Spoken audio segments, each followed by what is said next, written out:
வணக்கம். வாழ்க வளமுடன். மூவிரு முகங்கள் போற்றி முகம்பொழி கருணை போற்றி ஏவரும் துதிக்க நின்ற ஈராறு தோள் போற்றி காஞ்சி மாவடு வைகம் செவ்வேல் மலரடி போற்றி அண்ணான் சேவலு மயிலும் போற்றி திருக்கைவேல் போற்றி போற்றி வெற்றிவேல் முருகனுக்கு ரோகரா.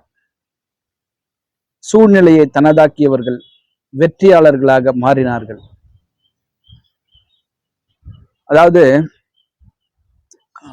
எல்லாருக்குமே மக்கள் மத்தியில பொன்மனச்செம்மல் என்று பெயர் எடுத்த எம்ஜிஆர் எல்லாருக்குமே பரிச்சயமானவர். எம்ஜிஆர் தெரியாதவங்க இந்த தமிழ்நாட்டில் இருக்க முடியாது. ஸோ அப்படிப்பட்ட ஒரு எம்ஜிஆர் சினிமா துறையினாலதான் மக்கள் மத்தியில மிகப்பெரிய ஒரு ஒரு ஒரு ஆளுமையா காணப்பட்டார். அப்போ அந்த வகையில எம்ஜிஆர் ஆரம்ப காலத்துல சினிமா நடிச்சுக்கின்னு வரும்போது நாமளும் இந்த சினிமா தயாரிக்கணும், டைரக்ஷன் பண்ணணுன்ற ஒரு காலகட்டத்துல அவருக்கும் அந்த ஆசை இருக்கும் இல்லையா? அந்த ஆசை வந்தது. ஒரு படம் எடுக்கிறார். படம் எடுத்து முடிச்சு அதை போட்டு பார்க்குறாங்க. போட்டு பார்த்தா ஏதோ ஒரு ஒரு குறை தெரியுது அந்த படத்துல. இந்த இடத்துல ஏதோ ஒரு குறை இருக்கே, அந்த குறையை எப்படி தீக்கிறது? ஏன்னா ஒரு மிக பிரம்மாண்டமான பொருள் செலவுல படம் தயாரிச்சிருக்காரு. அந்த படம் ஓடுனா அவர் ராஜா, ஓடல்னா அவர் நாடோடியா தான் போறாரு. ஸோ அந்த மாதிரியான ஒரு படம் அது. அப்போ அந்த அந்த படத்துக்கு ஏதோ ஒன்று குறையுதே, இது என்ன பண்ணலாம் அப்படின்னு சொல்லிட்டு இந்த மியூசிக் டைரக்டர் எம்.எஸ். விஸ்வநாதன் அவர்கிட்ட எம்ஜிஆர் போய் கேட்குறாரு. அப்போ நம்ம இந்த இடத்துல ஒரு பாட்டு ஒன்று வைக்கலாம். அதுக்கப்புறம் கண்ணதாசனை கூப்பிட்டு பேசுறாங்க. நாளைக்கு எழுதலாம் அப்படின்னு சொல்றாரு. சரி, ஓகே, நாளைக்கு வாங்கன்னு சொல்லி காலையில 8 மணிக்கெல்லாம் வந்துருங்க, அந்த சூழ்நிலைக்கு ஏற்ற மாதிரி ஒரு பாட்டு ஒன்று எழுதி கொடுங்க அப்படின்னு சொல்றாரு. சரி, ஓகே, நான் காலையில வந்துடுறேன்னு சொல்லிட்டு கண்ணதாஸ் சொல்லிட்டு போயிடுறாரு. மறுநாள் காலையில எம்ஜிஆர் வந்துட்டாரு, எம்.எஸ். விஸ்வநாதன் வந்தாச்சு. வேற ஒரு படத்துக்கு பாட்டு எழுதுறதுக்காக பட்டுக்கோட்டை கல்யாண சுந்தரமும் வந்திருக்காரு. 9 மணிக்கு வர சொன்னாங்க இல்லையா கண்ணதாசனை. அவர் 9 மணி ஆச்சு வரல, 9:30 ஆச்சு வரல. ஃபோன் பண்றாங்க. கண்ணதாசன் வீட்டில் அவருடைய உதவியாளர் எடுத்து கவிஞர் தூங்கிக்கிட்டு இருக்காரு அப்படின்னு சொல்றாங்க.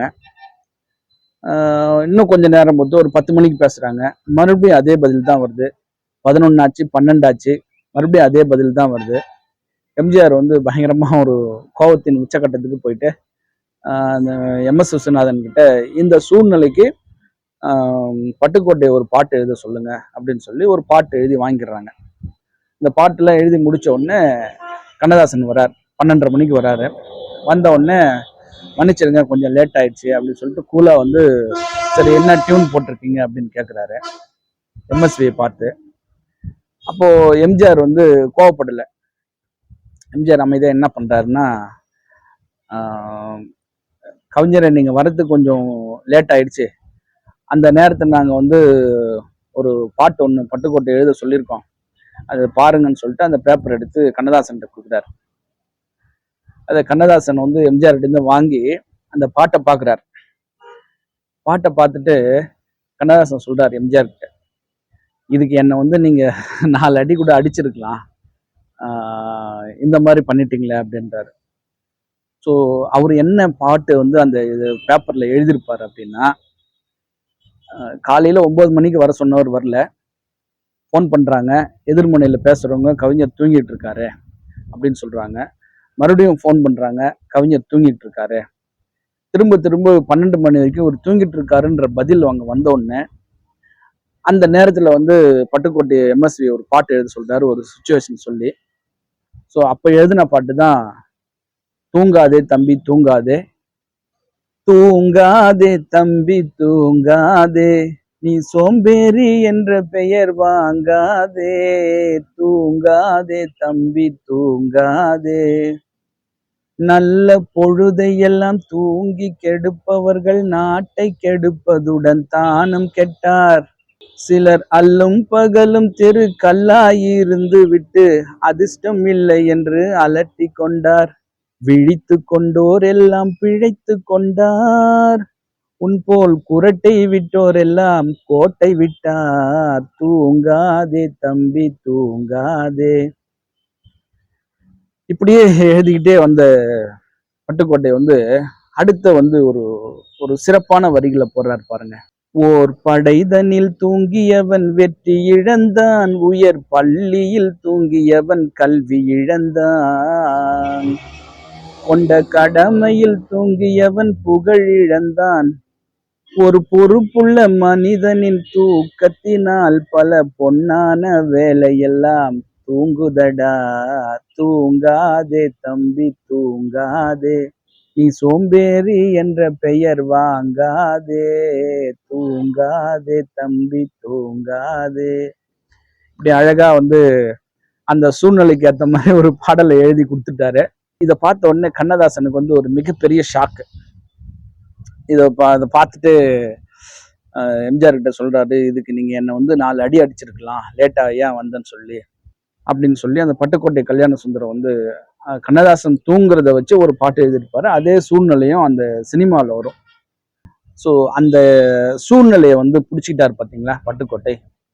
கண்ணதாசன் தூங்குறாரு, அதே சுச்சுவேஷன் வந்து அங்க எம்எஸ்வி சொல்றாரு, அதுக்கு பாட்டு எழுதணும்னா அதுக்கு தான் இந்த பாட்டு, தூங்காதே தம்பி தூங்காதே அப்படின்ற ஒரு பாடல் வந்து ரொம்ப ஒரு சிறப்பான பாடல். அந்த பாட்டு அதுக்கப்புறம் அந்த படத்துல வச்சு ஷூட் பண்ணி அந்த படத்துக்கு வச்சதுக்கப்புறம் அந்த படம் வந்து பிரம்மாண்டமான ஒரு வெற்றி படமா மாறுது. அந்த படம் தான் வந்து நாடோடி மன்னன் சொல்லிட்டு எம்ஜிஆர் எடுத்த படம்.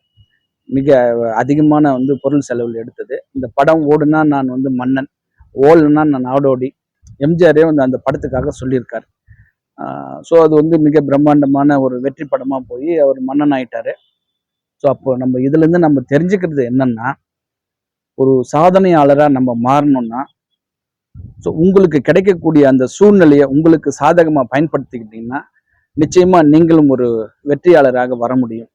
ஒரு கவிஞர் கண்ணதாசன் பாடல் எழுதிய படங்கள்லாம் பார்த்தீங்கன்னா, அவருக்கு வந்த சூழ்நிலை தான் அந்த படத்துலயும் ஒரு சூழ்நிலையா வந்திருக்கும்.